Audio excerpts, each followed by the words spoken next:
বলো তো আমরা কত বছর বাঁচি? 60, 70, 75, বা বড় জোর ধরো 80, এরকম ধরো 80 বছর। বা আমরা যদি খুব বেশি লাকি হই বা আমাদের ভাগ্য যদি সুপার সুন্দর, তাহলে তো 85+, এরকম হবে। এর তো বেশি না। আচ্ছা, এবার আসলে একটু কাউন্ট করি। 1 ইয়ার মানে 12 মান্থ, 12 মান্থ মানে কত ডেজ? 365, রাইট? তাহলে ধরো আপনি যদি 80 বছর বাঁচেন, তাহলে টোটাল কতদিন বাঁচে? প্রায় 29,200 সামথিং দিন। ধরো 29,000 দিন। এটা কি খুব বেশি সময় রে? এটা খুব বেশি সময়? আর সময় তো চলে যায়। যেমন সকাল গড়িয়ে টাস টাস করে দুপুর চলে আসে, দুপুর হেলে তুলে বিকেল আসে, আর বিকেল গড়িয়ে সাথে সন্ধ্যা চলে আসে, আর পুরো রাতটাই তো অন্ধকারে চলে যায়। তাহলে আর সময় কতক্ষণ? আমরা এই অল্প সময়ের মধ্যে যদি আমরা বিলাসী থাকি, মানে বুঝো নাই? আচ্ছা এই ধরো তো, আচ্ছা ধরো আপনি আমি যদি 1,000 টাকার মালিক হই, 1,000 টাকা বলতে আমরা বুঝাতে চাচ্ছি 8, 10,000, 15, 20, 25,000 টাকার মালিক যদি হয়, তাহলে এই টাকা দিয়ে কি আমরা বিলাসিতা করতে পারবো? মানে এদিক সেদিক টাকা উড়াতে পারবো? দিন যায় যায় অবস্থা, এই টাকা দিয়ে কি আর আমরা বিলাসিতা করতে পারবো? বাট এবার ধরো আমরা যদি কোনো কারণে শত কোটি টাকার মালিক বা কয়েকশো কোটি টাকার মালিক, বা ধরো আমরা বিলিয়ন পতি হয়ে গেছি, তখন যদি আমরা টাকার বিলাসিতা করি, সেটা আমাদের সাথে মানবে, কারণ আমরা শত শত কোটি টাকা, রাইট? এবার কথা হচ্ছে, আমি আপনি যে মাত্র কয়েক বছর বাঁচি, ধরো এমন যদি হইতো আমরা 1,000 বছর বাঁচতেছি, অর্থাৎ 5,000, 10,000, 15, 20, 25, 30,000 বাঁচতেছি, তাহলে যদি আমরা সময়টাকে বিলাসিতার দিকে নিতাম, তাহলে মানাই যেত। আমরা তো 1,000 বছর বাদ দাও, 100 বছরও বাঁচি না, এই হাতে গোনা 50, 60 বা 70 বছর বাঁচি। এই সময়ের ভিতর কি আমাদের সময়ের বিলাসিতা মানায়? স্যার, সময়ের বিলাসিতা মানে বুঝলাম। আচ্ছা, টাকার বিলাসিতা মানে কি? এদিক সেদিক মানে হুদাই উড়ান টাকা। আর সময়ের বিলাসিতা মানে কি? কোনো কারণ ছাড়াই বসে থাকা। যেমন আমরা হুদাই কারোর সাথে ডিবেট করে বসছি, এটা কি সময়ের বিলাসিতা হয় না? আপনি কোনো কারণ ছাড়াই হুদাই একটু কথা বলছে, অল্পতে আপনি কষ্ট পেয়ে 2, 2.5, 3 ঘন্টার জন্য কোনো কাজ নাই করবেন, ম্যাডাম ধরে বসেছেন, এটা কি সময়ের বিলাসিতা না? না, এগুলো করা যাবে না। আমরা নানান সময় নানান রকমের মানে গেট আপে পড়ে বা পরিস্থিতির শিকার হয়ে সময় বিলাসিতা করি, মানে কোনো কারণ ছাড়া সময় ওয়েস্ট করি, এটা করা যাবে। যেহেতু আমাদের এই পুরো জীবনটা সিলেক্টিভ, অল্প কিছু সময়ের জন্য আমরা আসছি, সেজন্য আমাদেরকে স্পেসিফিক কিছু কাজ করা দরকার। যেমন সেটা হতে পারে, আপনি রুল করলেন যে আমি প্রত্যেকদিন আমার ফ্যামিলিকে কিছু টাইম দেবো, কিছু সময় ফ্যামিলির সাথে কাটাবো, কিছু সময় কিছু ভালো ভালো বই পড়লেন, সাহিত্য পড়লেন, এটা করতে পারেন। এছাড়া দেখা গেল যে প্রত্যেকদিন সকালে ভোরের দিকে উঠলে উঠে কিছু সময় সূর্য কিভাবে উঠে এটা একটু ফিল করলেন, যেহেতু সময় খুব স্বল্প, চলে যেতে হবে। মাঝে মধ্যে রাত জেগে এই কি আকাশটা দেখলেন, যে খুব সুন্দর স্নিগ্ধ একটা আকাশ, এগুলো করা যেতে পারে। তাহলে দেখবেন মোটামুটি লাইফটা সুন্দর পর্যায়ে চলে আসবে। আল্লাহর সাথে একটা সুন্দর সম্পর্ক রাখতে পারেন, তো মোটামুটি একটা ফিল করবেন যে না, পৃথিবীটা আসলে খুব সুন্দর। মানে কি বললেন, পৃথিবী সুন্দর? পৃথিবী তো সব জঞ্জালের মূল, এটা কেমনে সুন্দর হয়? এটা আমি ফিল করবো কেমনে?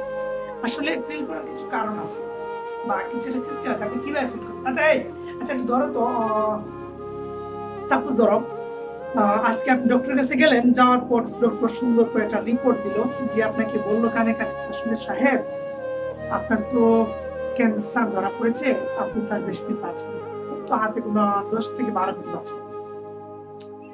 এই রিপোর্ট আপনার হাতে ধরে দিচ্ছি, এবার এখানে আপনি বাসার দিকে রওনা হচ্ছে।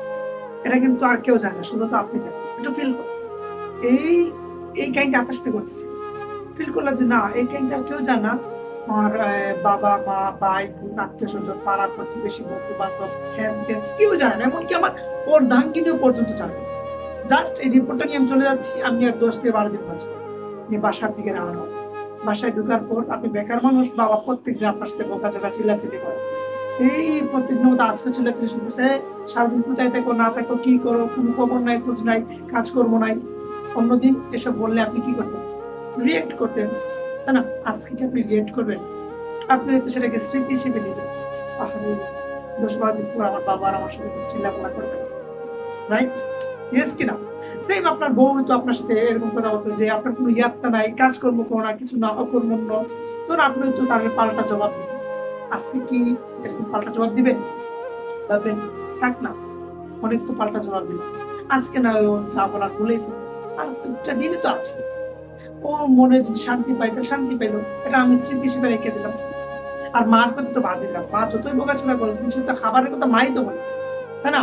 আপনার ধরো খাবারের জন্য ডাকলো, সেই চিরচেনা খাবার, যেহেতু বেকার মানুষ প্রত্যেকদিন সেম খাবার খেতে হয়, অন্যদিন হয়তো বোরিং ফিল করেন, খাবারের জন্য মাকে অবজেকশন জানান যে না এটা কেন ভালো লাগছে না, আজকে কিন্তু আপনি এই অবজেকশন দিবেন। আপনি যখন ভাববেন হাই রে এটা আমার মায়ের সেই চিরচেনা খাবার, তৃপ্তি সহকারে হতে পারে আপনি ওই দিন খুব মনোযোগ সহকারে খাবারটা খাবেন, এতটাই মনোযোগ দিয়ে খাবেন যে মনে হবে যে এই খাবারটাই পৃথিবীর শ্রেষ্ঠ খাবার, খুব ফিলিংসটা কাজ করবে আপনার। এরকম রাতে ঘুমাবেন খুব ফিল নিয়ে, বাঁচবো ওই দিন সুন্দর করে একটু ঘুমাই। সকালে ঘুম থেকে ওইটা হয়তো বের হইলেন, রাস্তাঘাটে এলাকাতে হাঁটতে বেরোলেন, বের হয়ে হয়তো আপনার কোনো এক বন্ধুর সাথে বা পরিচিত একজনের সাথে দেখা, যার সাথে আপনার রেগুলার কোনো না কোনো কারণে উদায় ডিবেট করতেন, ঝগড়াঝাটি হইতো, কথা কাটাকাটি হইতো, মনোমালিন্য হইতো, আজকে যখন আপনি তার সাথে দেখা হবে, আপনি কি তার সাথে মনোমালিন্য করবেন? না, আপনি বলবেন আসেই বা করবো, চলেই তো যাবো, কি দরকার তার সাথে কথা কাটাকাটি, কি দরকার তার সাথে মনোমালিন্য করে, আজকে বরং তার সাথে আপনি আলিঙ্গন করবেন, সুন্দর করে কথা বলবেন, গায়ের উপর হাত থাকে, তাই না? আবার ধরো হাঁটতে হাঁটতে মুরব্বীর সাথে দেখা হইতো, যে মুরব্বীকে আপনার কোন রকমের সহ্যই হতো না, পরে দেখলেই আপনার মেজাজ খারাপ হতো, আজকে কি আপনি সেই কাহিনী করবেন? বরঞ্চ আজকে আপনি আরো এগিয়ে যাবেন, গিয়ে মুরব্বীকে সালাম দিবেন, দিয়ে হাত মুসাফা করবেন, কারণ বলবেন যে মুরব্বী কেমন আছেন, আঙ্কেল ভালো আছেন কিনা, দিনকাল কেমন যাচ্ছে, শারীরিক অবস্থা কেমন, আমার জন্য দোয়া করবেন, রাইট কিনা? এই যে এরকম করবেন, হয়তো কথা বলতে বলতে এক সময় আপনার কানে আসরের আজানটা বেশি আসবে, তখন আপনার কাছে মনে হলো হায় হায় নামাজ কালাম তো আর করি না, যাই চলেই যাবো আল্লাহর সাথে একটু যোগাযোগ করে আসি, গেলেন নামাজে। ওই দিন যে নামাজে দাঁড়িয়েছিলেন, দাঁড়ানোর কি কোনো দুনিয়া চিন্তা আসবে মাথায়, বলেন তো? না, ওই দিন দেখবেন আপনার নামাজটা আপনি জানেন তো আমি চলেই যাবো, দুনিয়াতে আসেই কি আমার, আর আমার ডাকলেই কি আমি চলেই যাবো। নামাজটা খুব সুন্দর করে দেখবেন করতে পারেন, নামাজটা যখন হাত তুলে আল্লাহর কাছে দোয়া করবেন, এবার বলেন তো ওই সময় কি আপনি বলবেন আল্লাহ আমাকে একটা R15 দাও, আল্লাহ আমাকে একটা iPhone 14 দাও, আল্লাহ আমার একটা বাড়ি দাও, স্ত্রী দাও, সম্পদ দাও, হেন দাও তেন দাও, কিছুই বলবেন। আপনারও দোয়াতে একটাই থাকবে আল্লাহ আমার মৃত্যুটা শান্তি দেবো, আমি আমার প্রাণটা ভিক্ষা চাই, বা আল্লাহ আমার জন্য জান্নাত পাই, মানে মৃত্যুকালীন, মানে কথা হচ্ছে পরকালীন সব দোয়া থাকে, দুনিয়া নিয়ে আর আপনার কোনো আফসোস থাকে, রাইট কিনা? এবার কথা হচ্ছে এই দোয়া থেকে আপনি যখন বেরোয় গেলেন, বেরোয় দেখলেন বাহ বাতাস লাগতেছে, বাতাসটা কেমন জানাচ্ছে সুন্দর, মধুময় বাতাস, খুব ভালো লাগে, কি রে বাতাসটা ভালো লাগে কেন?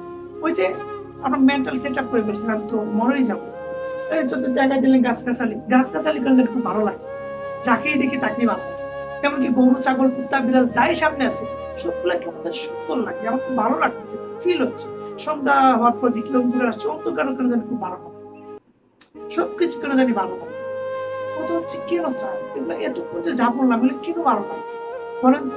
ওই যে আপনি জেনে গেছেন যে আমি আর নির্দিষ্ট কিছু সময় আছি, এরপর আমি চলে যাব, সেজন্য আপনার প্রত্যেকটা জিনিস ভালো লাগে। সেম কাহিনী কিন্তু আমাদের সাথে সত্য, এই 10-12 দিনের জায়গায় 70-80 বছর, এটাকে আমরা কেন ফিল করতে পারি না যে আমরা যে 60-70-80 বছর চলে যাব, এটা আমরা ফিল করতে, যদি এটা আমরা ফিল করতে পারতাম তাহলে এই 60-70 বছর আমরা কিন্তু এইভাবে সময়ের বিলাসিতা করতাম, ঠিক ওই ব্যক্তির মতো, বা যেটা আমি বললাম।